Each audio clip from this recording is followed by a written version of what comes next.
Greetings Gothamites and welcome to another edition of Small World Games here on YouTube.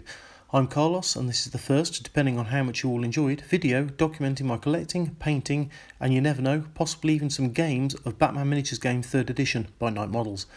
I haven't played this game since the first edition and this was the only crew I assembled. It's all still usable but time marches on, just ask this guy.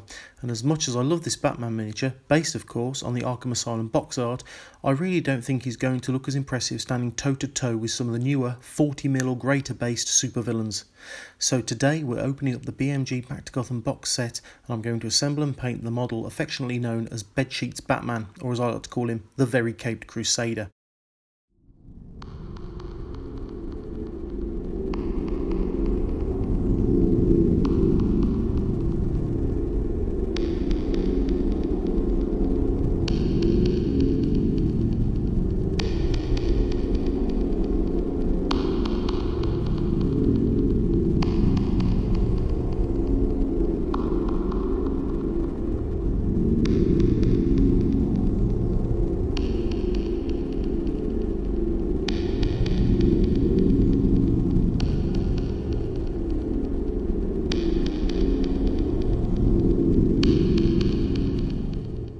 So here he is, the completed miniature.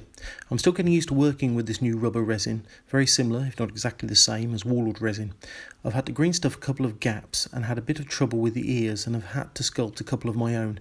I held it up to a light bulb and it gave the desired silhouette, so I'm happy. Temporarily blinded, but happy. So I've sprayed in black, because what other colour would I use? And I'm going to do something slightly different with the scheme. Usually the cape and cowl are done in blue, which of course looks awesome, but I've been re-watching the enduring hit that is Batman the Animated Series, and I want to go with something like this. So the first thing I'm going to do is apply a layer of Abaddon Black to the cape and cowl. And the best way to do this, not wanting to copy someone else's catchphrase, is to make a single diluted application and repeat. Next up, I'm adding a base coat of Mechanica Standard Grey to the Rock and his batsuit. This is going to be a quick model to paint, but also a fiddly one, so if you do make a few mistakes, like I have, don't worry, you'll be able to cover these up later. Following on from this, I'm going to apply some Astrogranite to the base. Normally I'd do this once the miniature is finished, but the next few stages in completing the rock will be the same, so I may as well do this now. I'm also using this to cover up the areas I've green stuffed and to add a little texture. This will need to dry, so now we play the waiting game. We're now moving on to my favourite bit, washes. I'm going over the grey areas and Astrogranite with Nuln Oil. I'm not diluting this, but I'm not laying on too thick either, as these areas will be getting another wash later. Just make sure you get a bit in the recesses.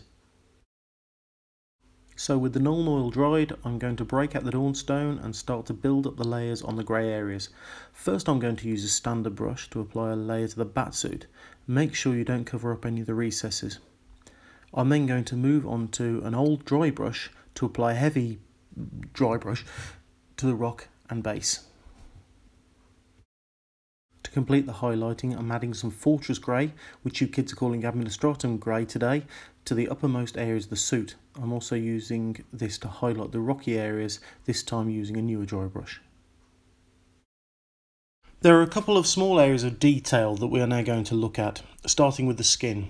The only skin visible on this is of course the lower face, and we're going to give this a base coat of Bugman's Glow, immediately followed by a wash of Reichland Flesh Shade. Once this has dried, I'm going to add a layer of Cadian Flesh that I'm going to be highlighting with Kislev Flesh. Now onto the famous utility belt, or at least the little part of it that you can see. I'm going to apply a layer of Balthazar Gold. It's going to be awkward to record this stage, so I'll paint it off camera and show you the finished stages. So you should be able to just about make out the bit of gold there, and I'm going to pop a drop of Agrax Earthshade over that, and once that's dried I'll be popping on a little Sycorax bronze to the upper portion. And finally, for the small details at least, we have the most important part, the chest symbol.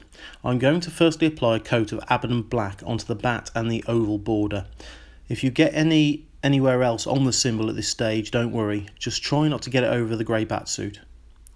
Next I'm going to pop a spot of grey cere onto the areas which will be yellow. This will be very fiddly, and I'm going to have to utilise some serious Wayne tech to do this. So once again, I'll be doing the next couple of stages off camera.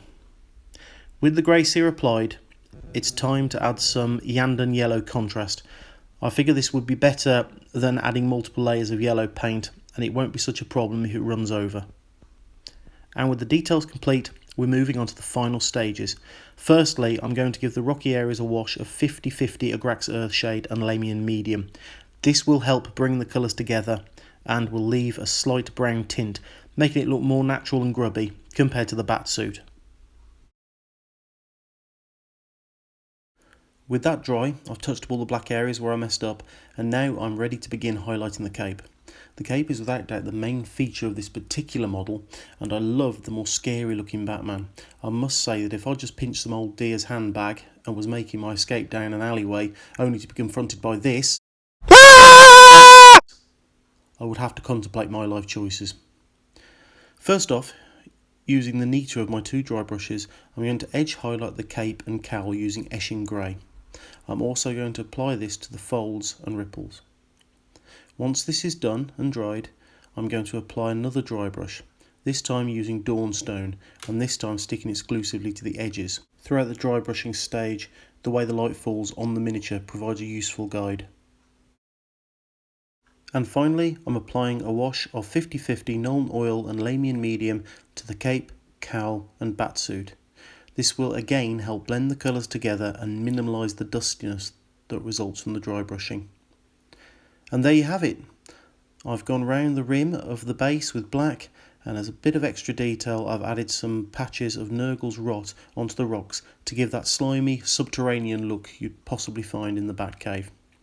Well, I have thoroughly enjoyed my first hesitant steps into wargaming in Gotham's underworld. I currently have a painting video in the works for Judge Dredd's City Death, and I'll soon be starting work on painting the Joker. That's going to be a lot of purple. For those of you that may be interested, here is a full list of all the paints used, all of which are by Citadel Colour. Thank you very much for watching. I hope it's been both useful and enjoyable. If you have enjoyed it, please like, comment and subscribe. And until next time, I want you to do me a favour. I want you to tell all your friends about me. Good night.